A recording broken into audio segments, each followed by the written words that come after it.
আজি মই এটা বিশেষ টপিকৰ ওপৰত ডিছকাছ কৰিম যে পোষ্টেলিটি আপোনালোকে এক্সপোৰ্ট কৰিবৰ কাৰণে কি ডকুমেণ্টছ প্ৰয়োজন হ'ব তাৰ ওপৰত কুৱেৰি আহিছিলে গতিকে তাৰ ওপৰত ডিছকাছ কৰিম যে আপুনি পোষ্টেলিটি যেতিয়া আপুনি সৰু স্মল কনচাইনমেণ্ট আপুনি এক্সপোৰ্ট কৰিব খুজিব তেতিয়া আপুনি কি ডকুমেণ্টছ পোষ্টেলত ছাবমিট কৰিব লাগিব আৰু এনেকুৱা ধৰণৰ টপিকৰ ওপৰত মই আপডেট দি থাকিম আৰু গতিকে যিসকলে নতুনকৈ চাইছে ছাবস্ক্ৰাইব কৰি থ'ব আৰু তেতিয়া আপোনালোকে নটিফিকেশ্যনটো দি থ'ব আৰু তেতিয়া নতুন নতুন টপিকৰ ওপৰত আপডেট পাব পাৰে আৰু এনেকুৱা টপিক বা এনেকুৱা এক্সপোৰ্টৰ ৰিলেটেড আপোনালোকে কোৰ্চ জানিব হ'লে আমাৰ ইনষ্টিটিউটত অনলাইন অফলাইন ক্লাছ হৈ আছে এডমিশ্যন হৈ আছে কণ্টেক্ট নাম্বাৰ দি আছে এবাৰ শিকি ল'লে আপোনালোকৰ সকলোবিলাক কাণ্ট্ৰিৰ কাৰণে প্ৰচিডিউৰকে বায়াৰ কেনেকৈ চাব এই গোটেইখিনি ডিটেইল আমাৰ ইনষ্টিটিউটত শিকোৱা আপুনি ছাপ'জ পাৰ্চনেলি আপুনি কিবা এটা বস্তু বাহিৰৰ দেশত আপোনাৰ কোনোবা ৰিলেটিভছ আছে বা কোনোবা আছে আপুনি পঠাব খুজিছে যেনে গিফ্ট আইটেম বা কিবা আপোনাৰ পাৰ্চনেল কিবা বস্তু হয় সেইটো বস্তু আপুনি পঠাবলৈ হ'লে আপোনাৰ পোষ্টেলত আপোনাৰ কোনো ধৰণৰ ডকুমেণ্টছ তেনেকৈ নালাগে আপুনি কাষ্টমাৰে যিখন ফৰ্ম দিব তাত আপুনি ফিল আপ কৰি ID প্ৰুফ আপোনালোকে দিব লাগিব আধাৰ পেন কাৰ্ড এইবিলাক আৰু সেইখিনি দিয়াৰ পিছত আপোনাৰ গোটেইখিনি মানে পেকিং এইখিনি গোটেই পোষ্টেলতে কৰিব আপোনাৰ সেই পেকিং কৰাৰ পিছত আপুনি তাত মানে পোষ্টেলৰ থ্ৰু দি পঠাব পাৰিব আৰু তাতে আপোনাৰ দুটা টাইপ আছে এটা নৰ্মেল ছাৰ্ভিচ আছে বা এটা ইমাৰ্জেঞ্চি ছাৰ্ভিচ আছে এতিয়া নৰ্মেল ছাৰ্ভিচত আপুনি মিনিমাম খৰচত আপুনি পঠাব পাৰিব কিন্তু ইমাৰ্জেঞ্চি ছাৰ্ভিচ হ'লে অলপ দামটো বেছি হয় গতিকে সেইটো আপোনালোকে চাই ল'ব যে আপোনালোকৰ পঠোৱা বস্তুটো কিমান জল্দি পাব লাগে তাৰ ওপৰত আপোনালোকে সেই ছাৰ্ভিচটো চুজ কৰি আপুনি পোষ্টেলত দি আপুনি পাৰ্চনেলি সেই বস্তুটো পঠাব পাৰিব এইটো হৈছে নন কমাৰ্চিয়েল মানে এইটো কমাৰ্চিয়েল নহয় গতিকে ইয়াতে অকল আধাৰ আৰু পেন আৰু আপুনি কাষ্টমাৰে যিখন ডিক্লেৰেশ্যন ফৰ্ম দিব সেইখন আপুনি ফিল আপ কৰি এইখিনি ছাবমিট কৰিলেই হ'ব এতিয়া আৰু নাম্বাৰ 2 হৈছে আপুনি কমাৰ্চিয়েল পাৰপাছত যদি আপুনি কিবা এটা বস্তু এক্সপোৰ্ট কৰিব খোজে বা আপোনাৰ বেলেগ দেশলৈ তেতিয়া আপোনাক তাত লাগিব IEC-খন মানে এক্সপোৰ্ট ইম্পৰ্ট লাইচেঞ্চ লাগিব আৰু GST লাগিব আৰু আনুষংগিক আপুনি যিটো ইনভইচেছ বনাব লাগিব কমাৰ্চিয়েল ইনভইচ পেকিং লিষ্ট বা আপুনি প্ৰডাক্ট অনুযায়ী যিটো আমি আগতে কৈছোঁ RCMC লয় সেইটো থাকিলে আপোনাৰ ভাল হয় বা গভৰ্ণমেণ্ট বেনিফিটবিলাক আপোনালোকে এপ্লাই কৰিব পাৰিব আৰু এতিয়া আপোনাৰ মানে কমাৰ্চিয়েল হ'লেও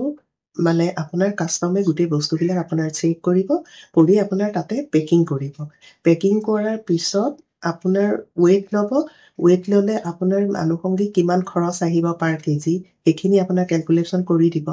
আৰু এইটোতো একেই তাৰমানে যদি আপুনি ইমাৰ্জেঞ্চি ছাৰ্ভিচ ইউজ কৰে তেতিয়া আপোনাৰ খৰচটো বেছি হ'ব বা আপুনি ইনকেছ বোলে নৰ্মেল ছাৰ্ভিচত পঠাব আপোনাৰ যিটো বস্তু পঠাব ইমান ইমাৰ্জেঞ্চি নহয় বা আপুনি কম খৰচত কেইদিনমান বেছি হ'লেও আপুনি সেইটো বস্তু ইজিলি আপুনি পোষ্টেলেদি পঠাব পাৰিব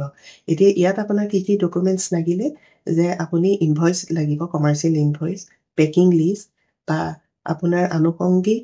প্ৰডাক্ট অনুযায়ী EPC যিটো এক্সপৰ্ট প্ৰমোশ্যন কাউন্সিল সেইটো নহ'লেও হয় পোষ্টেলত কিন্তু পিছত আপোনাৰ গভৰ্ণমেণ্ট বেনিফিটবিলাক যেতিয়া আপুনি এপ্লাই কৰিব তেতিয়া আপোনাৰ EPC থাকিলে ভাল হয় গতিকে আপুনি আনুষংগিক যিহেতু কমাৰ্চিয়েল হিচাপে আপুনি কামটো আৰম্ভ কৰিছে গতিকে সেইখিনি আপুনি ডকুমেণ্টছ আপুনি উলিয়াই লোৱাটো ভাল আৰু এতিয়া আপোনাৰ মানে কথা হ'ল যে কমাৰ্চিয়েল আপুনি তাতে আপুনি ছাৰ্ভিচত তেতিয়া যাব তেতিয়া তেওঁলোকে সুধিব যে আপোনাৰ নৰ্মেল ছাৰ্ভিচ লাগেনে বা আপুনি প্ৰাইজিংটো তেওঁলোকৰ পৰা লৈ ল'ব আৰু তেওঁলোকৰ পৰা প্ৰাইজিংটো লৈ আপোনাৰ ইচ্ছামতে যে যোনটো আপোনাৰ সুবিধাজনক হয় যে আপুনি নৰ্মেলি পঠালেও আপোনাৰ যদি 5-6 দিন বেছিও লাগে তেতিয়াহ'লে আপোনাৰ একো প্ৰব্লেম নাই যদি আপোনাৰ কষ্টিংটো কম হয় আৰু আপোনাৰ বোলে ইমাৰ্জেঞ্চি পাব লাগে তেতিয়া আপুনি ইমাৰ্জেঞ্চি ছাৰ্ভিচ ইউজ কৰি আপুনি কমাৰ্চিয়েলি এইটো পঠাব পাৰিব এতিয়া নেক্সট ষ্টেপ হ'ল আপুনি যিখিনি ডকুমেণ্টছ দিব এতিয়া কাষ্টমৰ ৱেবছাইট থাকে এতিয়া পোষ্টেলৰ ৱেবছাইট থাকে IPO আপোনাৰ তাত ইউজাৰ আৰু পাছৱৰ্ড বনাই দিব আৰু আপুনি যিখিনি ডকুমেণ্টছ আপুনি লৈ যাব সেইখিনি সেই অনলাইন সেইখিনি আপলোড কৰিব আৰু সেই অনলাইন আপোনাৰ এই ডকুমেণ্টছ পেকিং লিষ্ট বা এইখিনি গোটেইখিনি IEC GST এইখিনি আপলোড হোৱাৰ পিছত আপোনাৰ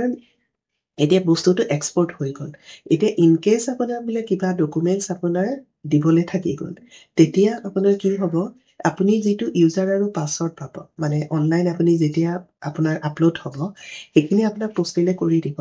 তেতিয়া আপোনাৰ নটিফিকেশ্যন আহিব ইন কেছ যদি আপোনাৰ প্ৰডাক্টটো ফচি আছে যাব পৰা নাই আৰু তেতিয়া তাত নটিফিকেশ্যনত ক্লিয়াৰলি মেনশ্যন থাকিব যে কোনটো ডকুমেণ্টছ আপোনাৰ মিচিং আছে বা কোনটো ডকুমেণ্টছ আপোনাৰ মিছ হোৱাৰ কাৰণে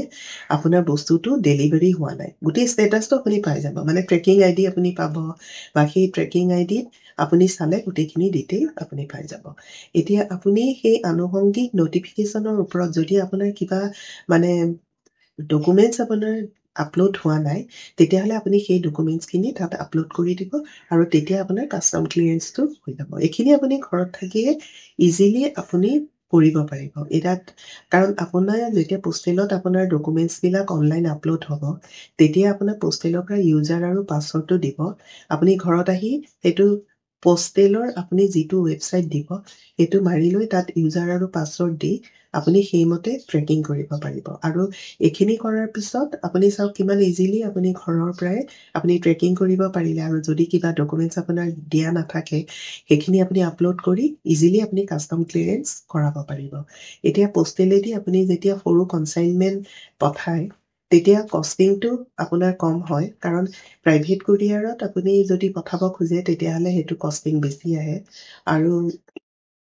ছেকেণ্ডলি মানে এটা কুৱেশ্যন হয় যে কিমান ৱেইটলৈকে পোষ্টেলে ল'ব পাৰিব এতিয়া আপোনাৰ 35 কেজি আপোনাৰ কমাৰ্চিয়েল বা 30 কেজি আপোনাৰ এটা পাৰ্চেলত হয় সেইটো পাৰ্চেলৰ কোনো লিমিট নাই কাৰণ এটা পাৰ্চেলৰ ৱেইটহে আপোনাৰ 30 বা 35 কেজিৰ ভিতৰত হ'ব লাগে তেনেকুৱা আপুনি কিমান পাৰ্চেল পঠাইছে সেইটো কোনো লিমিট নাই গতিকে এইখিনি আপোনালোকে স্মল আপোনালোকে যেতিয়া এক্সপৰ্টৰ কাম আৰম্ভ কৰিব আপোনালোকে ইজিলি মানে পোষ্টেলেদি আপোনালোকে এইখিনি কাম কৰি এক্সপৰ্টৰ কাম আৰম্ভ কৰিব পাৰিব আৰু চাওক ডাঙৰ যদি কনচাইনমেণ্ট পায় তেতিয়াহ'লে বাই পোষ্টেই পঠাওক বা বাই এয়াৰে পঠাওক কষ্টিংটো বেছি আহে তেতিয়া আপোনালোকে বাই চিয়ে মানে বেষ্ট অপশ্যনছ হয় আপুনি যদি লজিষ্টিক কষ্টটো আপুনি কম কৰিব খোজে গতিকে ডাঙৰ কাৰ্গো এইবিলাক গ'লেও আপুনি পোষ্টেলেদি পঠাব নোৱাৰে কাৰণ কষ্টিং বেছি আহি যাব সেইবিলাকতো আপুনি বাই চিয়ে পঠাব লাগিব কিন্তু আপুনি স্মল কনচাইনমেণ্ট প্ৰথমে আপুনি সৰু এক্সপৰ্ট আৰম্ভ কৰিছে তেতিয়া আপোনালোকে মানে কোনো কষ্ট নোহোৱাকৈ বা কোনো প্ৰব্লেম নোহোৱাকৈ আপোনালোকে ইণ্ডিয়ান পোষ্ট ইউজ কৰক বহুত ভাল সুবিধা আহি আছে কাৰণ আপুনি কুৰিয়াৰ ছাৰ্ভিচত যিমান আপুনি টকাত পঠাব পাৰিব পোষ্টেলেদি আপোনালোকে ইমান প্ৰব্লেমো নাই ইমান ডকুমেণ্টেশ্যনৰো প্ৰব্লেম নাই খালি আপোনাৰ IC লাগিব GST লাগিব আৰু আমি ইনভইচ বনাব লাগিব পেকিং লিষ্ট বনাব লাগিব আৰু কাষ্টমতো ইমান প্ৰব্লেম নাই আপোনাৰ গোটেইখিনি চেক কৰি ইমিডিয়েট আপোনাৰ মানে কাষ্টম ক্লিয়েৰেঞ্চ হৈ যায় বা আজি আপুনি খালি এটা কথা মনত ৰাখিব যে পোষ্টেলেদি গ'লে আপুনি বাই কেছটো লৈ যাব হাতত কাৰণ অনলাইন ট্ৰানজেকশ্যন তাত নহয় গতিকে আপোনালোকে গৈ তাতে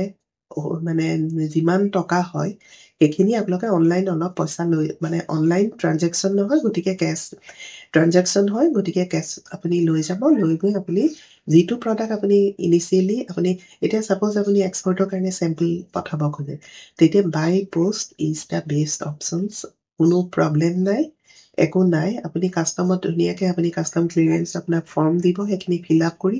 গোটেইখিনি আপোনাৰ পোষ্টেলৰ মানুহে কৰি দিব ৱেইটটো আপোনাৰ তাতে পেকিঙো হয় গতিকে তাতে আপুনি পেকিঙো কৰিব পাৰিব গোটেইখিনি কৰি লৈ আপুনি মানে আৰামছে পোষ্টেলেদি আপুনি পৃথিৱীৰ বিভিন্ন দেশলৈ এক্সপৰ্টৰ কাম আৰম্ভ কৰিব পাৰে ফৰ ৱাচিং দিছ ভিডিঅ'